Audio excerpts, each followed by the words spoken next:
സുഹൃത്തുക്കളെ, എല്ലാത്തിനും ഏകദേശം തീരുമാനമായ ഒരു അവസ്ഥയിലാണ് ഇപ്പോൾ ഉള്ളത്. നമ്മുടെ പൊന്നാനിയിലും മലപ്പുറത്തുമാണ് നമ്മുടെ ഏറെക്കാലമായിട്ട് ലീഗ് ഭരിച്ചുകൊണ്ടിരിക്കുന്നത്. പൊന്നാനി കഴിഞ്ഞ ഒരു 10-12 വർഷമായിട്ട് ലീഗ് ഒരാൾക്ക് പോലും കൊടുത്തിട്ടില്ല. വേറൊരു പാർട്ടിക്ക് ലോക്സഭ ഇലക്ഷനിൽ അവിടെ തൊടാൻ കഴിയാത്തൊരു സ്ഥലമായിരുന്നു നമ്മുടെ പൊന്നാനി.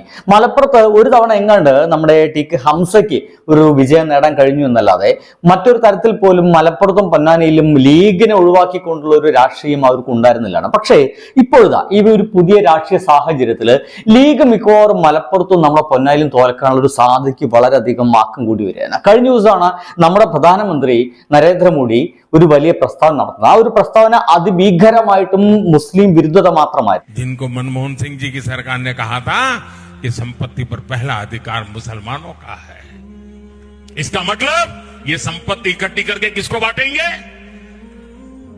जिनके ज्यादा बच्चे हैं उनको बांटेंगे। ये कांग्रेस का मैनिफेस्टो कह रहा है कि वो माताओं बहनों का सोने का हिसाब करेंगे, उसकी जड़ती करेंगे, जानकारी लेंगे और फिर उस संपत्ति को बांट देंगे। കോൺഗ്രസിനെ കുറ്റം പറഞ്ഞുകൊണ്ട്, മുസ്ലിം വിരുദ്ധ പറഞ്ഞുകൊണ്ട്, ഇത് നമ്മുടെ പ്രധാനമന്ത്രി തന്നെയാണ്, അതൊരു ഹിന്ദുക്കളുടെ മാത്രം പ്രധാനമന്ത്രിയാണോ എന്ന സംശയമൊക്കെ പൊതുജനങ്ങൾക്ക് തോന്നുന്ന രീതിയിലൊക്കെ ആയിരുന്നു പ്രസ്താവനകളൊക്കെ ഉണ്ടായിരുന്നത്. എന്തായാലും ആ ഒരു പ്രസ്താവനയ്ക്ക് ശേഷം ആരൊക്കെ എന്തൊക്കെ മറുപടി പറഞ്ഞു എന്ന് നമ്മൾ പരിശോധിക്കേണ്ടത് തന്നെയാണ്. ഈ ഒരു ഇലക്ഷൻ കാലഘട്ടത്തിൽ അതിന് സിമ്പിളായിട്ട് നമുക്ക് ഒരിക്കലും എടുക്കാൻ കഴിയില്ല.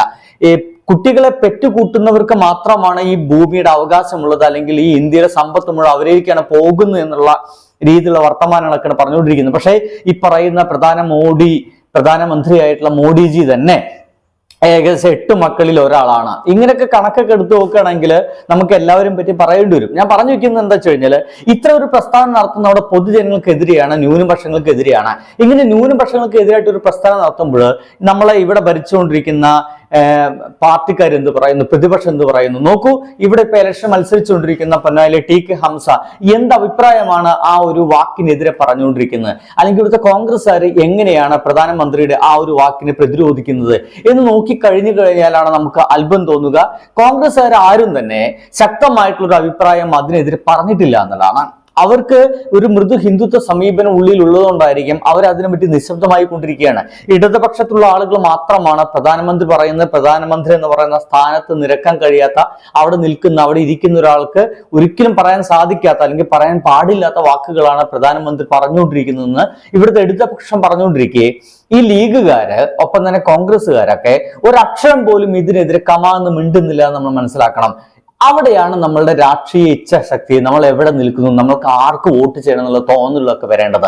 നോക്കൂ, ഇതിനെതിരെ ശക്തമായിട്ട് പ്രതികരിച്ച ഒരാള് ഒരുപക്ഷെ സമസ്തയുടെയും AP-യുടെ ഒക്കെ ആളായിരുന്നു. AP മുസ്ലിയാരാണ് ഇപ്പൊ ഏറ്റവും ശക്തമായിട്ട് അതിനെതിരെ പറഞ്ഞത്. ഒരിക്കലും പ്രധാനമന്ത്രിയുടെ സ്ഥാനത്തിരിക്കുന്ന ഒരാൾ ഇത്തരത്തിലുള്ള ഒരു പ്രസ്താവനകൾ നടത്താൻ പാടില്ലാത്ത ഒന്നായിരുന്നു എന്ന് കൃത്യമായിട്ടും അദ്ദേഹം പറയുന്നുണ്ട്. ഒപ്പം തന്നെ നമ്മുടെ സമസ്തയുടെ ഒക്കെ ഒരു മുഖപത്രമുണ്ട്. സമസ്തയുമായിട്ട് ലീഗ് കുറച്ചു കാലമായിട്ട് ഇടഞ്ഞു നിൽക്കുകയാണ് നമ്മുടെ മലപ്പുറത്തും പൊന്നാനിയിലൊക്കെ.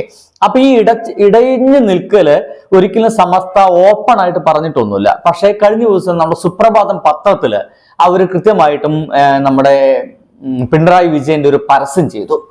നമ്മുടെ മുഖ്യമന്ത്രി പിണറായി വിജയന്റെ ഒരു പരസ്യം ചെയ്തു. ഇലക്ഷന്റെ ഭാഗമായിട്ടുള്ള പരസ്യം തന്നെയാണ്.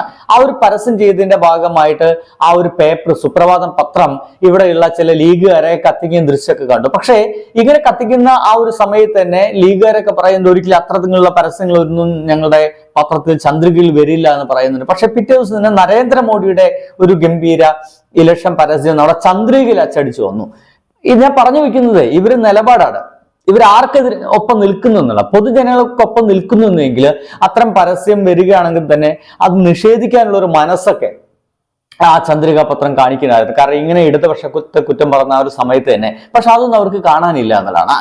അങ്ങനെ നിൽക്കുന്ന സമയത്താണ് കൃത്യമായിട്ട് സമസ്ത തുറന്നു പറയുന്നത് ഇത്തവണ ഇടതുപക്ഷത്തോടൊപ്പം തന്നെയായിരിക്കുമെന്ന് പറയാതെ പറഞ്ഞു വയ്ക്കുകയാണ്. കാരണം ഇടതുപക്ഷമാണ് ഇവിടെ ഇപ്പോൾ RSSന്റെ അല്ലെങ്കിൽ സംഘപരിവാറിന്റെ നയങ്ങൾ എതിർക്കുകയും ഒരിക്കലും സംഘപരിവാറിനൊപ്പം പോകാൻ സാധിക്കാത്ത രീതിയിൽ പ്രവർത്തിക്കുന്ന ഏക സംഘടന, ഏക പാർട്ടി ഇവിടുത്തെ ഇടതുപക്ഷം മാത്രമാണെന്ന് നമ്മുടെ സമസ്ത പ്രഖ്യാപിച്ചു കളയുന്നു. ആ ഒരു പ്രഖ്യാപിച്ച കളയില് ഒരു തരത്തിൽ പറഞ്ഞാൽ ഇത്തവണ ഞങ്ങൾ ഇടതുപക്ഷത്തോടൊപ്പം നിൽക്കുന്നു എന്നുള്ള പ്രസ്താവന കൂടിയാണ്. അവരങ്ങനെ പച്ചയ്ക്ക് പറഞ്ഞിട്ടില്ലെങ്കിലും അതിന്റെ ഉള്ളിൽ നിന്ന് നമുക്ക് വായിച്ചെടുക്കാൻ കഴിയുന്ന കാര്യം അത് മാത്രമാണ്.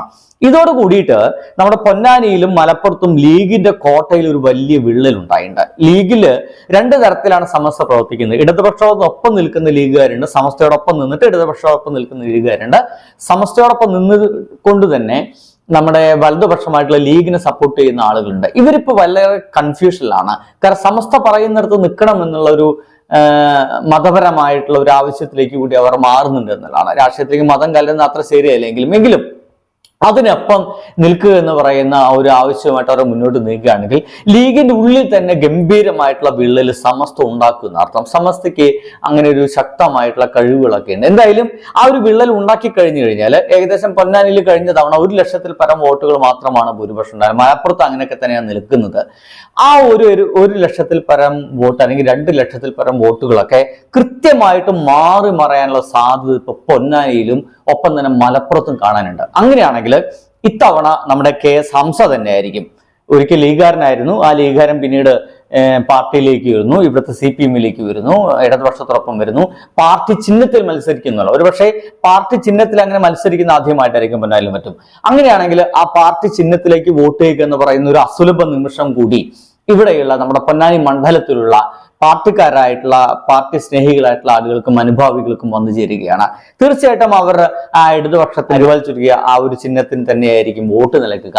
അങ്ങനെയാണെങ്കിൽ ഇത്തവണ നമ്മുടെ പൊന്നാനിയിലും മലപ്പുറത്തും ഒരു ഗംഭീര മാറ്റം വരും. കാരണം കഴിഞ്ഞ എത്രയോ 10-12 വർഷമായിട്ട് പൊന്നാനിയെ പ്രതികരിച്ച ഒരാളായിരുന്നു ET.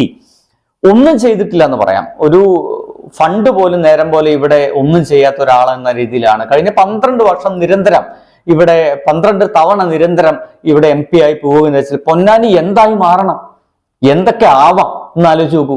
പക്ഷെ ഒരു മാറ്റങ്ങൾ പോലും കഴിഞ്ഞ 12 തവണ ജയിച്ചിട്ട് ഒരു മാറ്റങ്ങൾ പോലും ഇവർക്ക് ഉണ്ടാക്കാൻ സാധിച്ചിട്ടില്ലെങ്കിൽ ഇതേ അവസ്ഥ തന്നെയാണ് മലപ്പുറത്തും. ഇപ്പോൾ അങ്ങോട്ടും ഇങ്ങോട്ടും വെച്ച് കളിക്കുകയാണ് സ്ഥാനാർത്ഥികൾ അവർ ചെയ്തത്. എന്തായാലും അതില് ഒരു അമർഷം ലീഗുകാർക്ക് തന്നെ ഉണ്ടെന്നാണ് നമുക്ക് കേട്ട് കേൾവി. അങ്ങനെയാണെങ്കിൽ ആ അമർഷമുള്ള ആളുകൾ സമസ്തയോടൊപ്പം നിൽക്കുന്ന ആളുകൾ മുഴുവൻ ഇടതുപക്ഷത്തിന് വോട്ട് ചെയ്യുകയും ആ 1,00,000 എന്ന് പറയുന്ന ഭൂരിപക്ഷം ഈസി ആയിട്ട് മറികടക്കുകയും ഇത്തവണ നമ്മുടെ പൊന്നാനിയിലും മലപ്പുറത്ത് ഇടതുപക്ഷം ജയിച്ചു കയറുന്ന ഒരു അവസ്ഥ ക്രിയേറ്റ് ചെയ്യും, സംജാതമാവുകയും ചെയ്യുമെന്നാണ് ഒരു പ്രതീക്ഷയുള്ളത്. ഇത്തവണ ഇപ്പോഴത്തെ ഒരു രാഷ്ട്രീയ സാഹചര്യം നോക്കുമ്പോൾ അങ്ങനെയാണ് തോന്നുന്നത്. എന്തായാലും നിങ്ങളുടെ കൂടി അഭിപ്രായത്തിലേക്ക് ഈ ഒരു വീഡിയോ മാറ്റിവെക്കട്ടെ. ബൈ.